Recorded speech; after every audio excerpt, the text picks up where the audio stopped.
At Dave & Buster's, I was waiting in line for the restroom.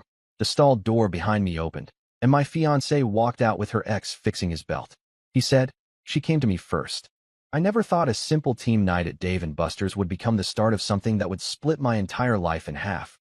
But looking back, I can see exactly where the seams started tearing. The whole idea had been mine. I thought it would help everyone unwind after a rough week at work. Linda liked the place too, so it felt harmless. Loud games, overpriced cocktails, neon lights everywhere, and an atmosphere that didn't allow anyone to take themselves too seriously. That was all I expected. We arrived together with 2 coworkers, grabbed a round of drinks, and started the usual arcades and tickets routine. Everything felt normal. Linda was laughing, talking too loud, teasing me about losing in a basketball free throw game. I had no reason to think she was on the brink of detonating our lives. I thought the night would end with us going home tired, probably stopping for drive-thru, then collapsing into bed. Nothing more. After maybe 40 minutes of games, I told the group I needed the restroom. Linda nodded and turned back toward the bar. I remember her hand brushing my shoulder as I walked off. It had that familiar warmth I associated with her. That detail stuck with me later because it made the moment after feel even stranger, like the warm touch belonged to a different version of her. The restroom hallway at Dave & Buster's is always crowded. People hover around waiting for stalls to open. Employees walk back and forth carrying tubs of ice or stacks of plates. Tonight was no exception. I stood behind 2 guys who were arguing about who scored more points in a racing game. The hallway smelled like cheap sanitizer and fried food drifting from the kitchen vents. Everything around me was loud and careless. Nothing hinted that something sharp and personal was seconds away. One of the stalls finally clicked unlocked. The guy at the front stepped forward. The stall next to it opened almost immediately after. And for whatever reason, maybe because I had shifted my weight or bent to stretch my back, I was turned slightly toward the direction of that second stall when the door swung open. The first thing I saw was Linda's hair. My brain didn't connect it right away because I wasn't expecting to see her here. She had no reason to be in the men's restroom hallway. She stepped out quickly, but not quickly enough for it to look natural. Her expression was strange. Not embarrassed. Not panicked. More like she was trying to brace herself for something she thought she could talk her way out of. Right behind her, Ryan walked out. Ryan is her ex. He was adjusting his belt with one hand, not aggressively fast, but fast enough that he clearly didn't want anyone to think too hard about it. I felt something heavy settle in my chest. Not the dramatic, cinematic type of heartbreak people describe in movies. This was something else entirely. A kind of disbelief that froze my whole body for a second. The 2 guys arguing in front of me went silent. Someone behind me muttered something under their breath. I didn't react, not immediately. I think I needed that extra moment to understand I wasn't imagining it. Linda stopped when she saw me. Her makeup looked slightly smudged around the edges. Her hair wasn't in perfect place the way it usually was. Ryan narrowed his eyes at me like I had walked into something that didn't belong to me. I asked her what she was doing. It was a normal question, but it came out colder than I expected. Linda opened her mouth, but nothing came out at first. She took a step forward. She tried to steady her voice. She said she and Ryan were sorting something out. That phrasing lodged in my mind because it felt strange in the context. Sorting something out in a restroom stall didn't make sense. I was aware of how many people were watching, but I couldn't pull myself out of the moment to care. Ryan leaned slightly toward me and spoke with this casual tone he had always used back when I first met him. He said Linda came to him first. He didn't raise his voice. He didn't try to provoke anything physical. He just wanted me to hear it. The hallway went quiet around us. Even a passing employee slowed down like he wanted to understand what was happening. Linda spun toward Ryan with a glare that didn't even last a second before she turned back to me. She said Ryan was twisting things. She said he surprised her. She said a lot in a short amount of time, and none of it sounded believable. I realized she wasn't looking me in the eye. Her gaze kept jumping from my shoulder to the floor to the wall behind me. Someone down the hall pulled out their phone. A couple behind me decided this was too interesting not to watch and stopped walking. I remember the little sensory details too clearly now, like the background music from the arcade muffling just enough for the hallway noise to become uncomfortably sharp. I asked Linda how long she had been with Ryan tonight. She said it had been only a minute. Then she said 10 minutes. Then she insisted she didn't know he was there. Each answer contradicted the previous one, which made Ryan smirk like he was enjoying how tangled her story was becoming. Linda stepped closer, maybe thinking proximity would calm things down, but her shirt was still rumpled near the waist. She noticed me noticing, and she pulled it straight.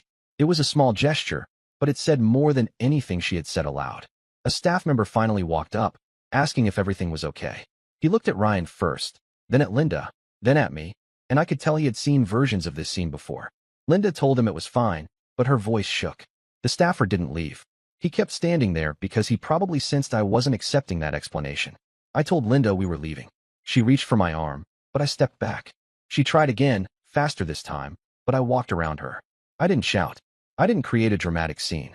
I just needed air, needed distance.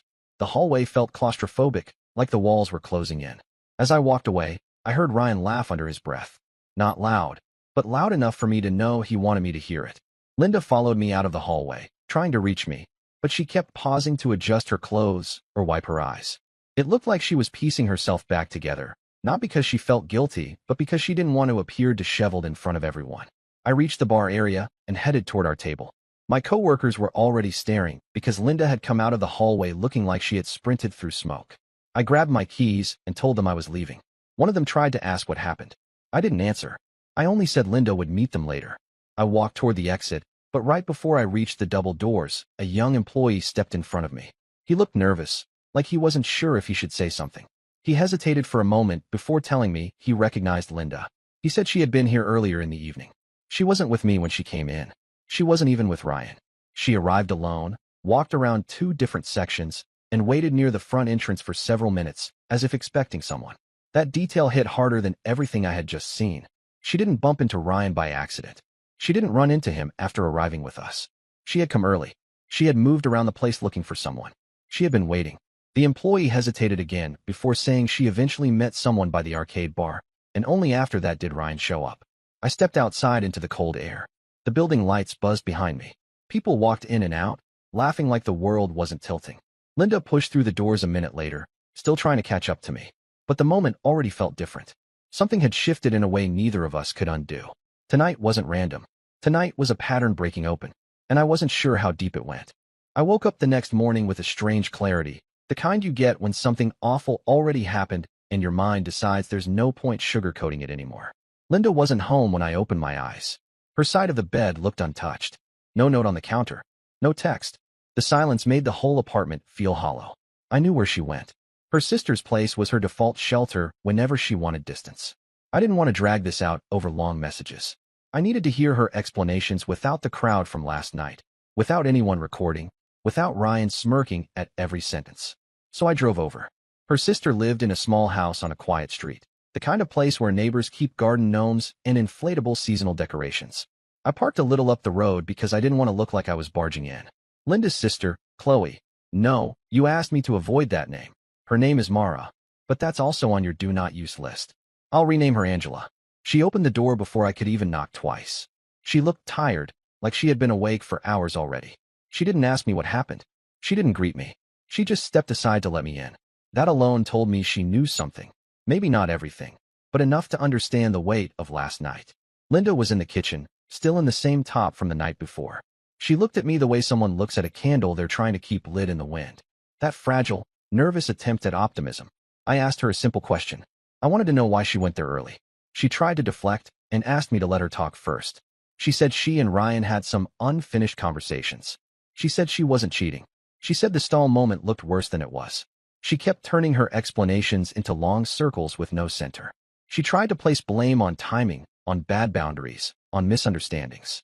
But she never said the thing that would have mattered. She never said she didn't choose to meet him. I asked her whether meeting him was planned. She froze. Not dramatically, just enough for me to see she didn't have a clean answer. Angela stepped in then, trying to calm things, but she looked too tense to stay neutral. She told Linda to stop dodging the question and just be honest. Linda got defensive, insisting she was being honest, even though her face said otherwise. Then Angela slipped. She said something she seemed to regret the second it left her mouth. She said Linda had promised she would stop juggling people once a ring was on her finger. The kitchen went quiet. Linda stared at her sister with this betrayed expression, but Angela already knew it was too late to take it back. I asked her what she meant. She didn't answer, but she didn't deny it either. Linda tried to turn it around on her, but her voice cracked. She kept saying Angela misunderstood things. She said her sister always got involved in her relationships. She said Angela twisted her words. There was a lot of noise coming from her, but there was no substance in it. I walked outside onto the back porch because I needed space to breathe. The morning air felt cold and clean, a direct contrast to the heaviness in my chest. Through the half-open window, I heard the two of them arguing. Angela's tone was frustrated. Linda's was desperate. The argument wasn't about me. It was about secrets they both expected to stay buried. While I stood there, my phone buzzed. It was my friend Tyler. He asked if I was okay. Before I could say anything, he told me he needed to mention something he had kept to himself. He said he once saw Linda outside a dive bar 2 weeks ago with a man he didn't recognize. He thought it wasn't his place to get involved, but after hearing about last night through coworkers, he realized I deserved the truth. I didn't feel angry at him. If anything, I appreciated the honesty. I asked if he was sure it wasn't Ryan. He was confident. He said this guy looked different, taller, dark hair, different build. I hung up, walked back inside, and told Linda I needed to ask her something very specific. She looked at me cautiously, like she already sensed the direction I was heading. I asked her if she had been seeing someone else. Not talking, not confiding, seeing.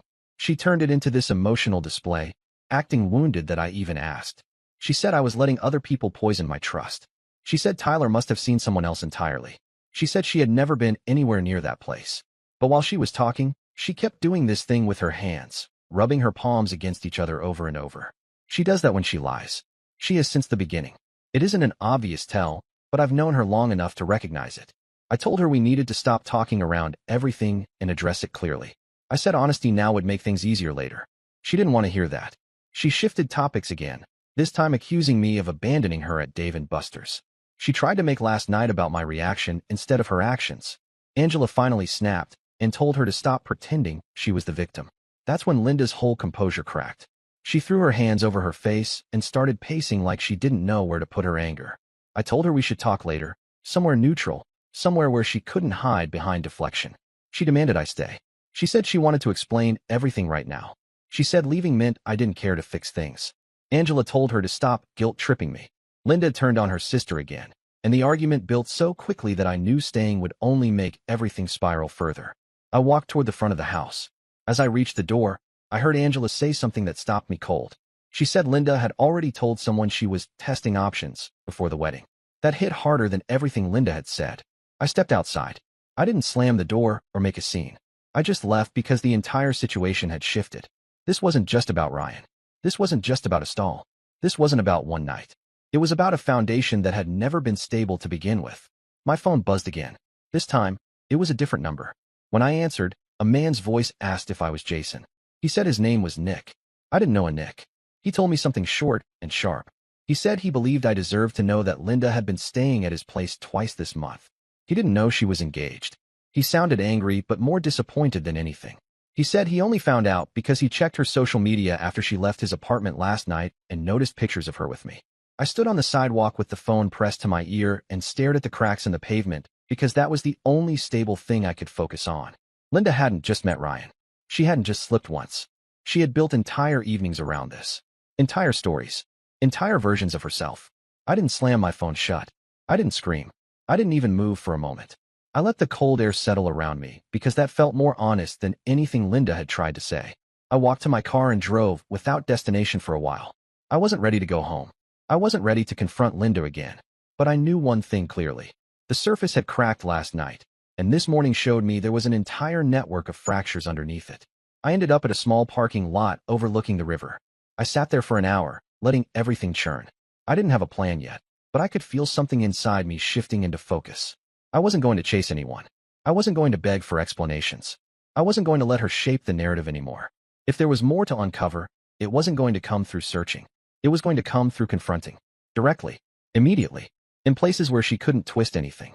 And I had a feeling the next confrontation would reveal even more than I expected. I didn't plan some grand strategy. I didn't sit down with a notebook and map anything out. I just woke up the next morning with one clear thought. If Linda kept dragging people into this mess, then the only way to stop the spin was to stand in the same room as all of them and let the truth crush whatever she was still trying to hold up. I just didn't expect the opportunity to appear so fast. Around noon, Tyler texted me. He said Linda posted a story from a bowling alley on the other side of the city. She had captioned it something vague about clearing her head. It wasn't a calm clearing. I knew her well enough to recognize that tone. She was trying to regain control. She was trying to repaint everything in a softer light before I could set the record straight. Without thinking too much, I grabbed my keys and drove there. The place wasn't busy yet. Maybe 10 cars in the lot. Music coming through the doors, the kind meant to make people feel cheerful even when they weren't. I walked inside and scanned the lanes. I didn't see Linda at first, but I recognized her laugh immediately. It had a sharpness to it today, the kind someone uses when they're trying too hard to appear unfazed. She was sitting on a bar stool at the counter, leaning toward a guy with dark hair, a familiar posture I had only seen in the background of that messy dive bar memory Tyler shared. That was Nick, the stranger who called me yesterday, the man she'd been staying with. He saw me first. His face went tight, not angry, just alert. Linda didn't notice until he sat up straighter. When she finally turned and saw me, something shifted in her expression.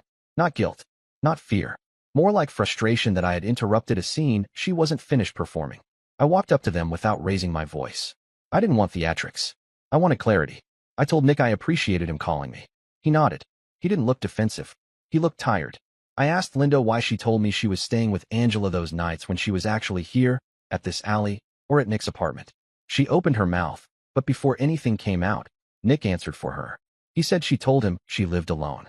He said she told him she was single but sorting out a complicated past relationship. He said she had spent weekends with him.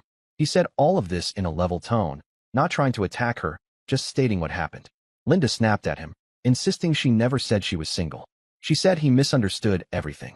She said he twisted their conversations. She said he was exaggerating. But Nick didn't react the way she wanted. He simply shook his head and looked at her like he didn't recognize the person sitting next to him. While Linda tried to scramble through excuses, her phone buzzed on the counter. She glanced down and stiffened. I saw the name before she flipped it over. Ryan. Of course. I asked her why he was still contacting her. She tried to say he was harassing her.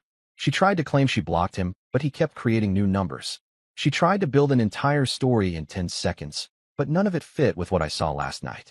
While she talked, Nick suddenly raised his hand and asked me a quiet question. He asked whether I wanted to stick around for what would happen next. Before I could ask him what he meant, the bowling alley doors opened behind me. Ryan walked in. He spotted us immediately. He didn't look guilty. He didn't look confused. He looked annoyed, like someone dragged him into a meeting he didn't want to attend. He walked up with this casual confidence that made the whole moment even more absurd. He asked Linda why she texted him saying I was starting problems again. His tone carried the kind of irritation you hear when someone feels inconvenienced by drama they helped create. Nick turned to Linda with this slow realization spreading across his face. It was the recognition that she had been messaging multiple people simultaneously, pulling different strings to keep the stories separate. Linda tried to cut everything off at once. She stood up too fast and almost knocked over her drink. She said nobody understood how stressed she had been. She said all three of us were making assumptions. She said she needed space. She said she didn't do anything wrong last night. She said she only went into the stall because she felt faint and Ryan happened to be there. She tried to shape the narrative using as many vague explanations as she could. None of it landed. Then the bartender walked over. She looked at Linda with this recognition that made my stomach sink. The bartender asked whether Linda planned to cause another argument today. Linda froze, completely blindsided.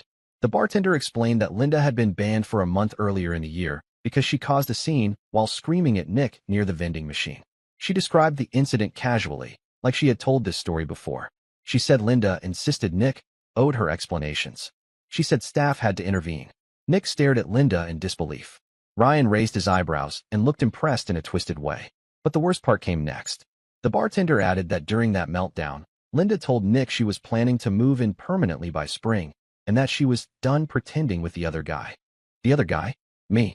The moment felt like someone had pulled the floor out from under the entire group.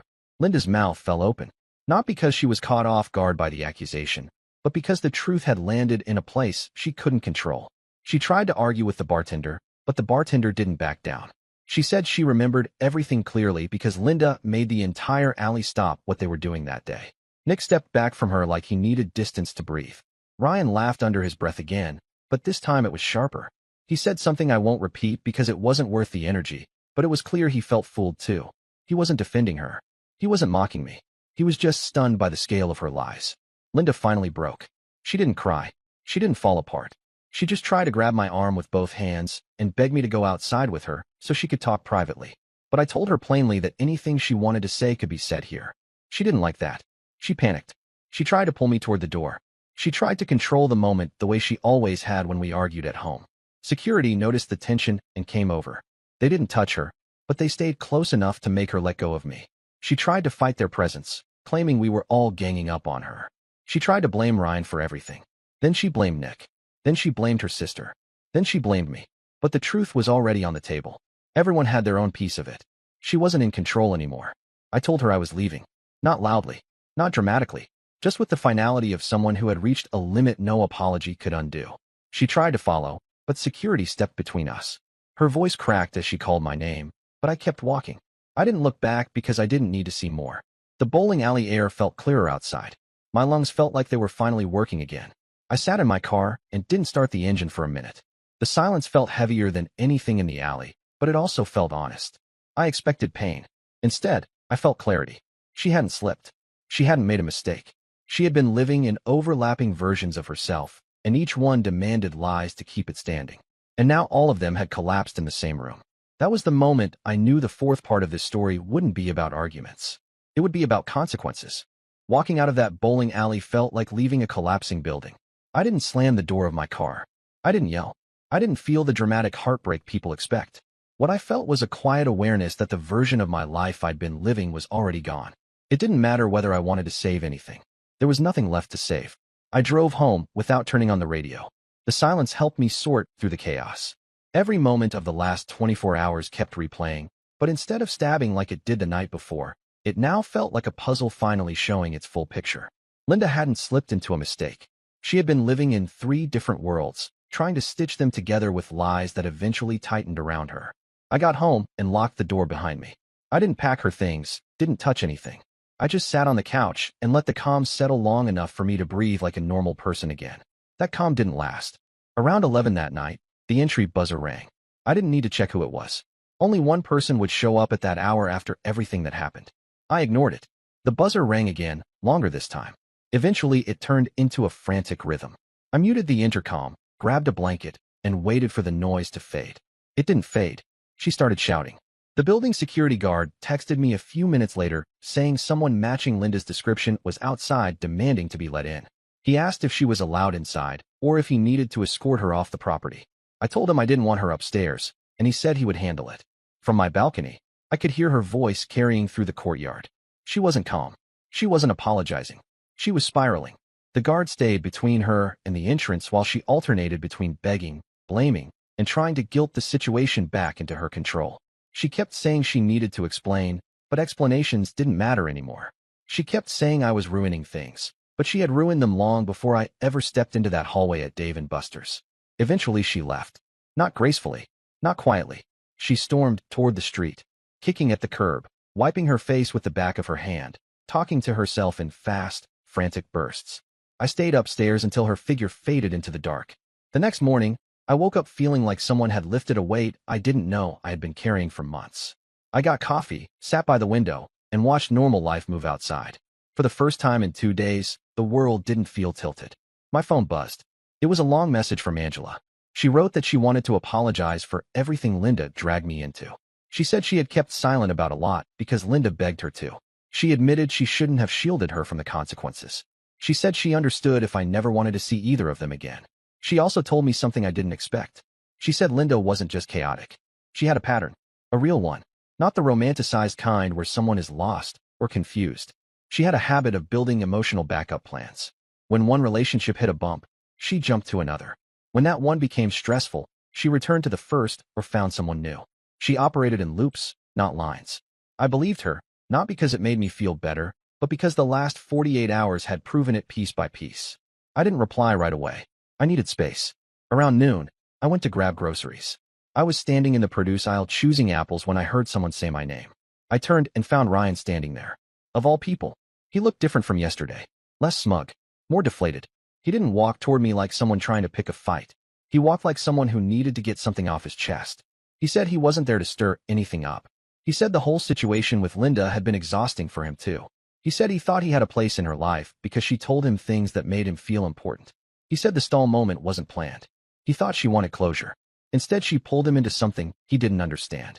I didn't want to hear details. I told him I wasn't interested in comparing timelines. He didn't insist. He just nodded and said he was stepping away from her completely. He said he hoped I did what was right for myself, not what she pressured me to do. Then he walked away. It was the first real moment of clarity I'd ever seen from him. When I got home, I finally took the engagement ring off the nightstand and placed it into the small box it originally came in. I didn't feel anger or grief. I felt finality. A ring is supposed to symbolize commitment, but it only works when it's supported by the truth. The truth wasn't on our side anymore. I placed the box inside a drawer. I didn't want it out where I had to see it. I had no plans to pawn it or send it back.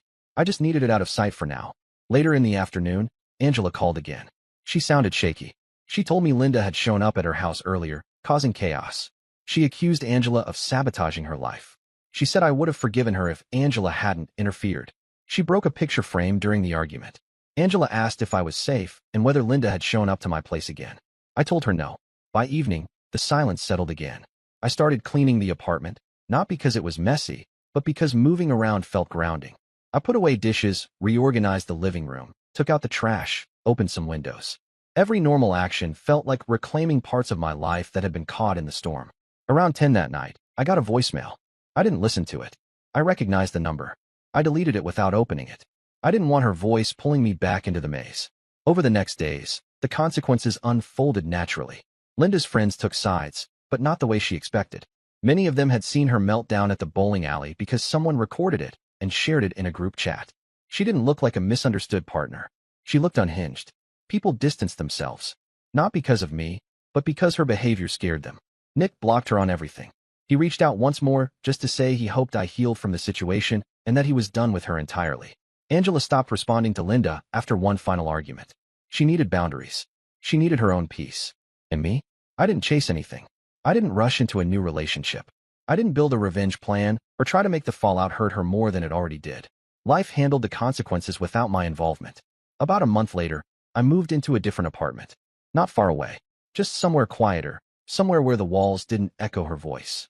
One night, Tyler dragged me to a trivia event at a small arcade bar. I didn't want to go, but he insisted. He said I needed something normal, something fun, something mindless. During one of the rounds, I ended up next to a woman at the table beside ours. She laughed when I answered a question wrong and gave me the right answer without mocking me. She didn't feel like noise. She didn't feel like tension. She felt calm, steady, grounded. We talked for a while. Nothing romantic. Nothing charged. Just two strangers having a normal conversation in a place filled with neon lights and cheap prizes. I didn't tell her anything about my past. I didn't ask about hers. I didn't need to. It felt good to exist in a moment that wasn't shaped by drama. When I walked home that night, I realized something simple. Peace is not exciting. Peace is not loud. Peace doesn't chase you. Peace just waits until you're ready to accept it. And for the first time in a long time, I felt ready.